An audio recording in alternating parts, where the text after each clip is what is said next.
Welcome to the Deep Dive. Today, we're plunging into a topic that's really crucial, I think, for anyone navigating leadership in today's world. It's complex, it's changing fast. Absolutely. We've been looking at quite a bit of material focusing on what's termed responsible leadership. Right, responsible leadership.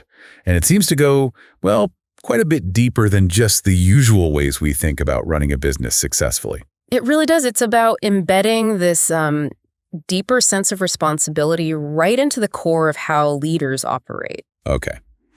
So our mission for this deep dive then is to really unpack that. What does responsible leadership actually mean in practice? How is it different from ideas you might already know, like, say, basic stakeholder theory? And what specific actions define it? That's key. And why is this approach becoming so essential, not just for the company's long-term health, but also for making a positive impact? Exactly. So we're going to pull out the most important nuggets from these sources, really try and give you a clear picture of what leading responsibly actually involves. Okay, let's get into it. A core idea that comes through really strongly is that responsible leadership is vital because the business environment now is just packed with these complex, interconnected challenges. Leaders, they aren't just supposed to deliver performance anymore. They have to do that without causing detriment, to stakeholders, to the environment, the wider world. So it's not just about hitting the financial targets then. That's only part of the picture. Precisely. The goal is, yes, strong organizational performance, but at the same time, acting sustainably, innovating with an eye on the future. It's sort of a dual mandate. Okay.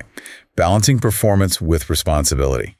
Now, the sources talk about stakeholder theory, which most people have probably heard of. Right. The idea that you need to think about employees, customers, suppliers, the community, not just the shareholders. Yes, absolutely.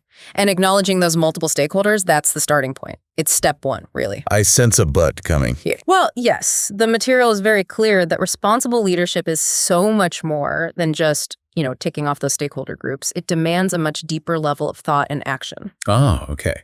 So stakeholder theory is maybe the foundation, but responsible leadership builds something, bigger on top. That's a good way to put it. And the sources actually help us understand this more by highlighting three key behaviors that tend to define responsible leaders. A good starting point. Okay, what are they?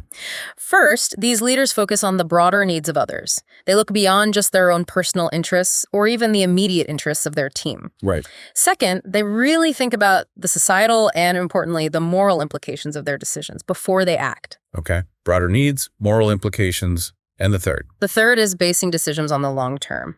Actively avoiding those choices that might look good right now, give you a quick win, but could actually risk future success or create problems down the line. Okay, so it's outward-looking, ethical thinking, and long-term perspective.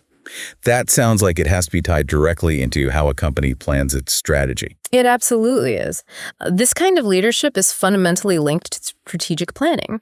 An effective strategy today really must factor in these broader needs, these societal impacts, these long-term views, while still obviously driving towards the organization's goals. I can see how trying to integrate all of that might make the planning process a bit more complicated, maybe take a bit longer. It certainly can add layers, yes. But what the material suggests is that by actually doing that, the realized benefits, the actual positive outcomes, and the likelihood of achieving sustainable long-term success, they're significantly increased. Interesting. And a really crucial point here is that this process should build a genuine, authentic reputation for responsibility, not just something you can slap on a marketing brochure. It needs to be real. That's a vital distinction. It's not about image management. It's about core principles. Exactly right. All right. So this deeper level of responsible leadership, how does it actually manifest? What does it look like day to day?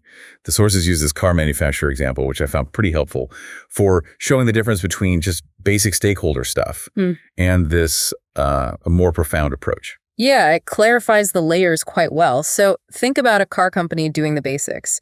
They look after their staff, decent pay, safe conditions. They meet customer needs value, quality cars. They work with local authorities on, site planning, traffic management. And maybe they've even started making hybrid or electric vehicles, so they're nodding towards environmental concerns in their product line. Okay, yeah. From a sort of traditional viewpoint, that sounds pretty decent, right? They're making money, they're addressing several key groups. Ticking the stakeholder boxes. It does look like that. But the material really emphasizes there's much more to consider.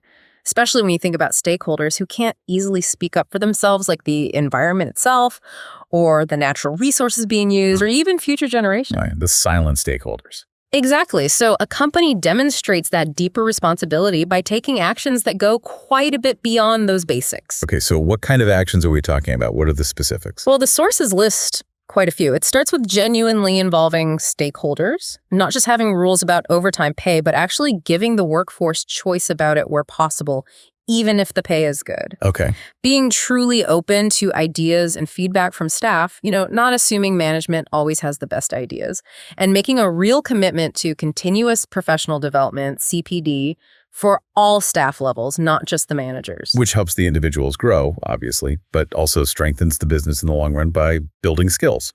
Makes sense. Precisely. Then there's the supply chain, looking upstream, considering the human and environmental impacts back down the chain. How so? Well, maybe minimizing materials like rubber or leather where there are good alternatives because of biodiversity impacts, or making a firm commitment to only buy from suppliers who demonstrably uphold positive human rights standards. So extending that responsibility bubble outwards.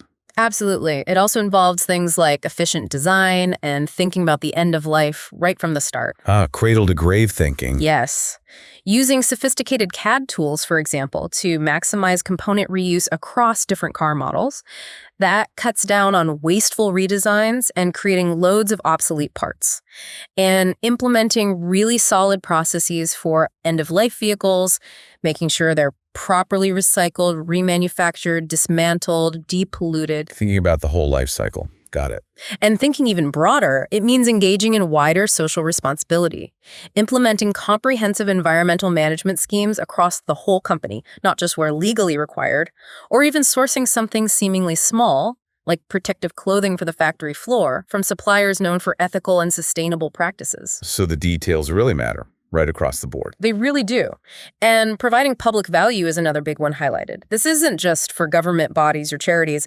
Private companies have a role here too. How would a car company do that? Could be sponsoring university research into, say, safer or more energy-efficient vehicle technology that benefits everyone, or partnering with nonprofits, maybe providing vehicles for their work, helping with fundraising events. That's a really important point, that public value piece applies to everyone, not just the public sector. Exactly. And underpinning all of this really is cultivating a responsible culture inside the organization, actively encouraging and enabling staff at every level to share and act on values like equity, sustainability, quality, and genuinely trying to act in society's best interest. And that kind of culture, it always has to start at the top, doesn't it? Absolutely. The tone is set from the top.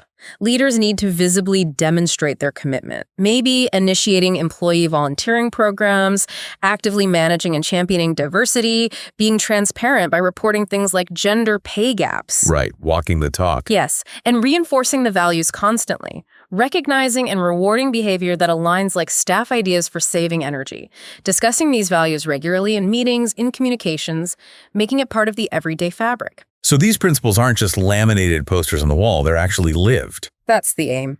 And finally, of course, it means consistently upholding ethical behavior, basic stuff, but crucial, like truthful reporting accurate vehicle emissions data, for example, accepting responsibility quickly and handling recalls properly when things go wrong, and, naturally, fundamental business ethics like paying fair taxes in the countries where they operate. Wow. When you list it all out like that, it really hits home how much more is involved compared to just, meeting the minimum obligations. So what's the big payoff for a company that actually commits to all this? Well, the sources are pretty clear on this. Over the long term, this kind of deep commitment builds a really powerful, positive reputation for responsibility. And that reputation matters because it becomes a magnet. Right. It helps attract and keep not just the staff you have, but the best new talent. It appeals strongly to customers. It gains support from communities. It attracts better suppliers, ones who share those values.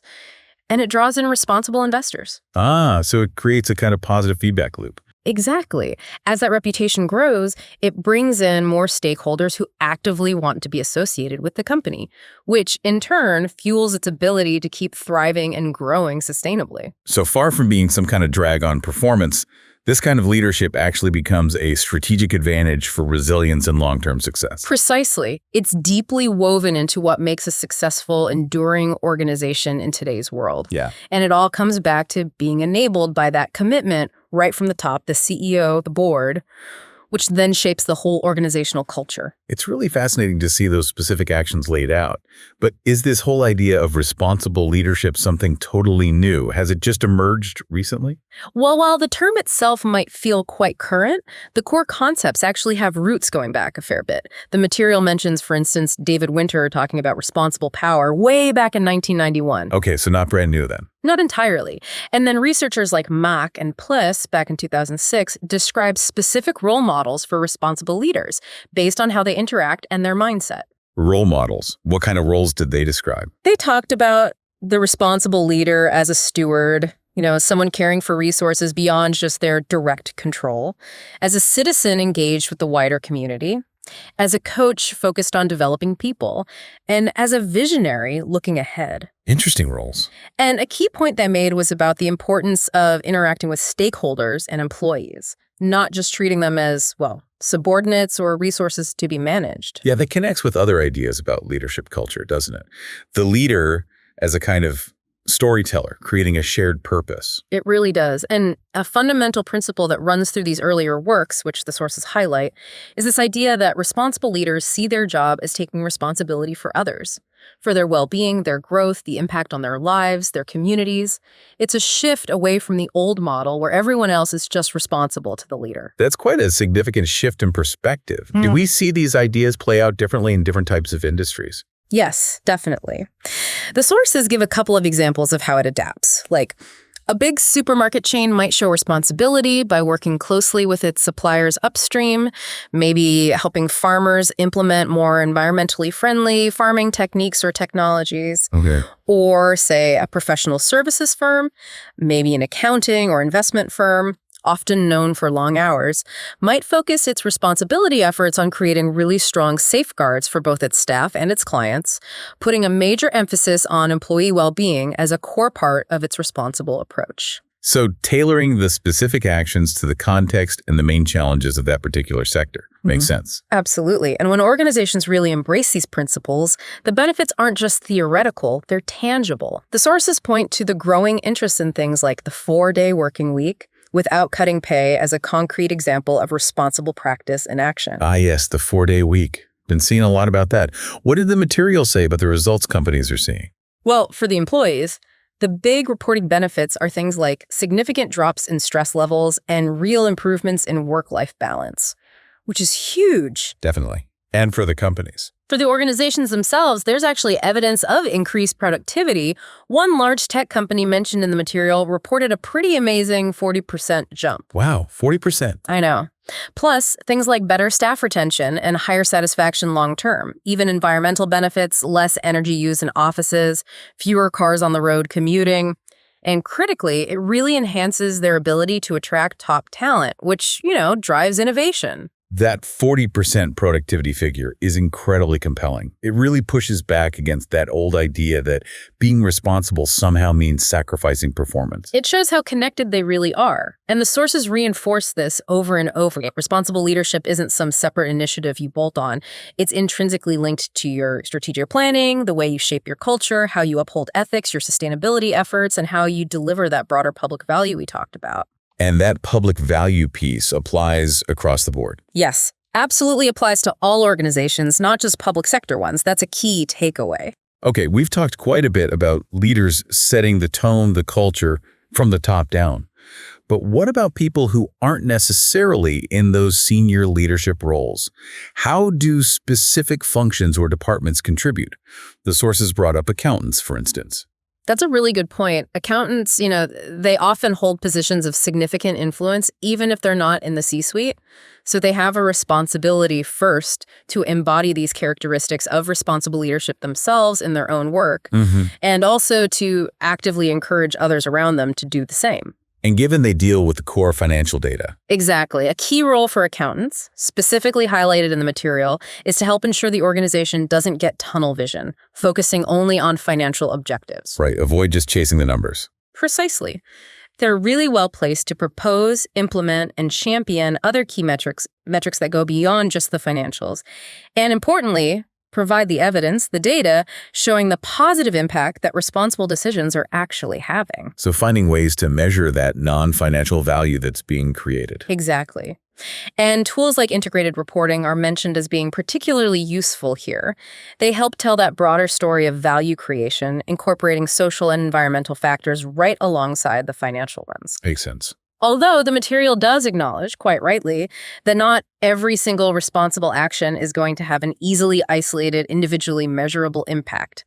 But the idea is that they contribute cumulatively. All these actions together build a stronger, more responsible culture and ultimately enhance overall performance. So it's about shifting the focus, putting good measurement systems in place where you can, but also recognizing that the collective impact, the ripple effect of many responsible actions is what really creates something significant. That sums it up very well. This deep dive has really shown, I think, that responsible leadership is this complex, multi-layered commitment. It's so much more than just identifying your stakeholders. Definitely. It requires that long-term thinking, consistently ethical behavior right across the organization, really baking social and environmental factors into how decisions get made. Actively building that genuinely responsible culture and making a conscious effort to provide public value. And the power of doing all that is pretty clear from the sources. You build that strong reputation, you become a magnet for talent, and you set the organization up for sustained success while also making a positive contribution to society. And this isn't just abstract theory, is it? This affects the kinds of companies we might choose to work for, the businesses we buy from, the organizations operating in our communities. Hopefully, the insights we've pulled out today can help you, the listener, spot responsible practices or maybe the lack of them around you. And maybe even feel empowered to champion them a bit more in your own sphere. Exactly. It's a powerful way leadership can shape a better future. So maybe just a final thought to leave you with from this deep dive. Given everything we've discussed about the importance of culture, looking beyond just the financial numbers, focusing on that long-term impact, what's maybe one small concrete step you could think about taking to introduce or perhaps measure a more responsible approach within your own area of influence, whatever the formal job title might be, something to mull over as you go about your week?